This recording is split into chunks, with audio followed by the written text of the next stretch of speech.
Tapi kita stereotype. Baca Quran, perangai tak berubah. Hak jahat situ, hak nakal situ, hak miang situ, hak gatal situ. Yang rasuah situ. Suami yang buat zalim pada isteri, terus zalim pada isteri. Baca Quran konon-kononnya. Isteri yang khianat kepada suami, terus khianat. Kalau yang mencuri suami, terus mencuri suami. Contohnya, baca Quran. Kenapa ya tak berubah perangai? Bukan silap ibu mengandung, tapi silap kepada metodologi baca Quran, tak tahu makna.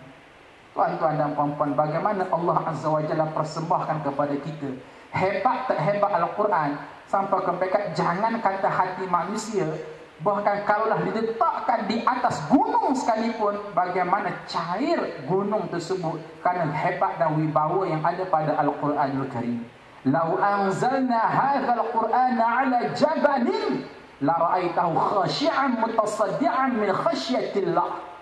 Kalau Al-Quran diletakkan di atas kemuncak gunung, gunung akan hancur lebur, cair, larut. Kerana apa? Takut kepada Allah Subhanahu wa taala. Tetapi apakan daya, Al-Quran masuk kepada kita bertubi-tubi kita baca. Bagaimana simulasi yang mudah nak menggambarkan kepada kita bagaimana Al-Quran boleh mencairkan bukit-bukit yang pejal, bukit-bukit yang keras, bukit-bukit yang tinggi. Astaghfirullahalazim, takkanlah hati kita lebih pejal daripada bukit ini. Tuan-tuan dan puan-puan sekalian, apabila turunnya ayat inna fi khalqis samawati wal ardi wa ikhtilafil laili wan nahar, ayat yang ada di hadapan anda ini, Rasulullah sallallahu alaihi wasallam menangis.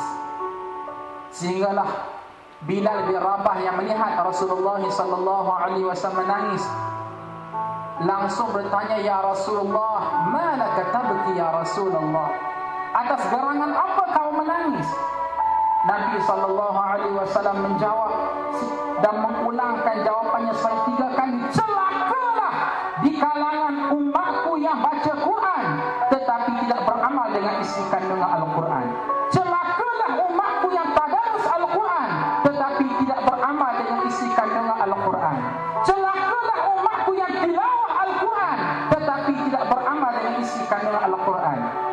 Jauh di sudut hati saya berkata kepada tuan-tuan dan puan-puan bahawa kita hari ini tak beramal dengan isi kandungan Al-Quran bukan kerana hati kita keras, bukan kerana konten Al-Quran tidak ada wibawa untuk menembus hati kita, tetapi kerana mistake kita membaca Quran tanpa kita tahu makna Quran, membaca Al-Quran tanpa kita mengetahui isi kandungan Al-Quran Al-Karim, menyebabkan kita terus berjahat dengan jahiliah, menyebabkan kita hati kita keras membatu, tidak tunduk dan patuh kepada Allah Azza wa Jalla. Kerana itulah mustahak jadikan program hari ini sebagai turning point untuk kita membuat refreshment cara kita membaca Al-Quran Al-Karim.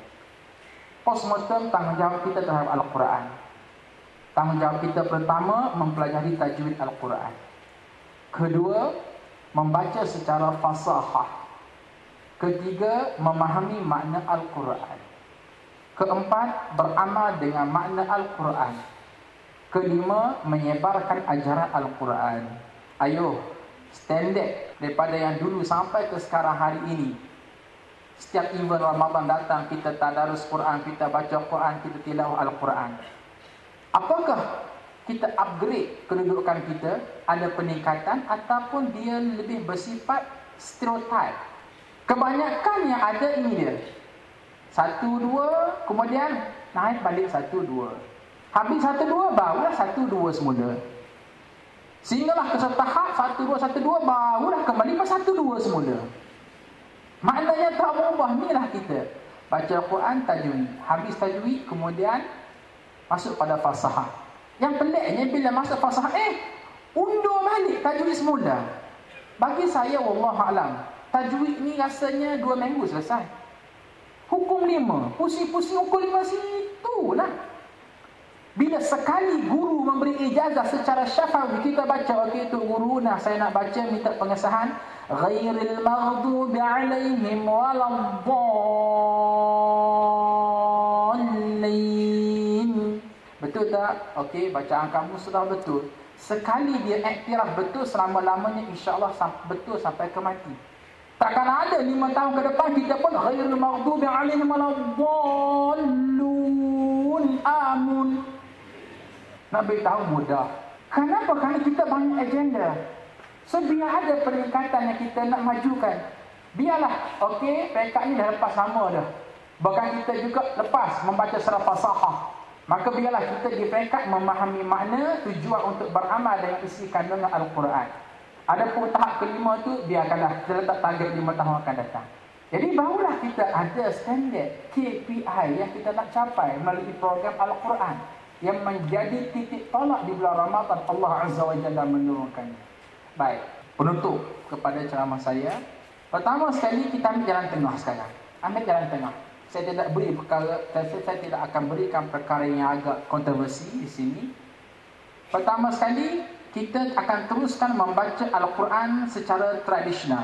Apa tradisional? Contoh, selepas tarawih, kebanyakan surah dan masjid tamat tarawih, tamat witir, mereka pun selepas maghrib mereka akan buat halaqah 5 orang, 10 orang baca Al-Quran sambil gotong royong. Hanya fokus pada arah, biarkan. Teruskan dengan tradisional tersebut. Tetapi dalam masa yang sama menghayati Al-Quran secara profesional. Maknanya biar ada masa-masa privacy time kita yang tersendiri. Mungkin pagi ke, duha ke, tengah hari ke, petang ke, senja ke, kita ambil Quran yang ada terjemahan. Baca Quran, tengok mana. Baca satu ayat, tengok mana. Baca 2-3 ayat, tengok mana. Baca satu surah, tengok mana. Hatta mungkin baca satu juzuk, tengok mana. Ini jauh lebih besar dan kesannya daripada baca dalam bentuk yang tradisional tadi. Bahkan ini juga include di bawah makna tilawah Al-Quran.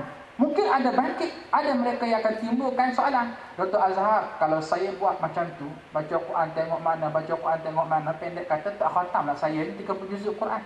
Saya tanya balik, apa masalahnya? Masalahnya saya tidak akan khatam. Ya, apa masalahnya? Masalahnya mungkin pahala saya kurang. Siapa kata? Kalau tuan-tuan kembali kepada perbahasan awal saya tadi, bahawa tilawah ada 2 makna. Di saat kita membaca itu tilawah, di saat kita beramal juga tilawah, dan cara untuk beramal mestilah melalui tahu makna. Di sana ada kaedah fiqh yang berlaku, la yatimul wajib illa bihi fahuwa wajib.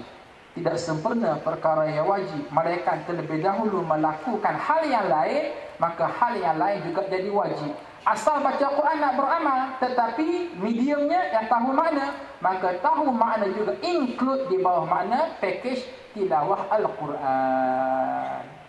Jadi tuan-tuan dan puan-puan, itulah yang dapat saya sampaikan pada petang ini, KPI Al-Quranil Karim. Dan apa yang saya sampaikan ini bukan sekadar untuk diimplement pada bulan Ramadan sahaja. Jangan fikir apa yang saya persembahkan ini khas untuk event Ramadan. No, tak. Bahkan kita akan guna kaedah baru baca Quran tengok makna ini sampai bila? Sampai mati. Sama ada sampai kita mati ataupun sampai kita faham bahasa Arab. Agak-agak antara dua ni mana lebih dulu? Lu fikirlah sendiri. Okey, sekian, terima kasih. Wabillahi taufiq wal hidayah. Assalamualaikum warahmatullahi wabarakatuh.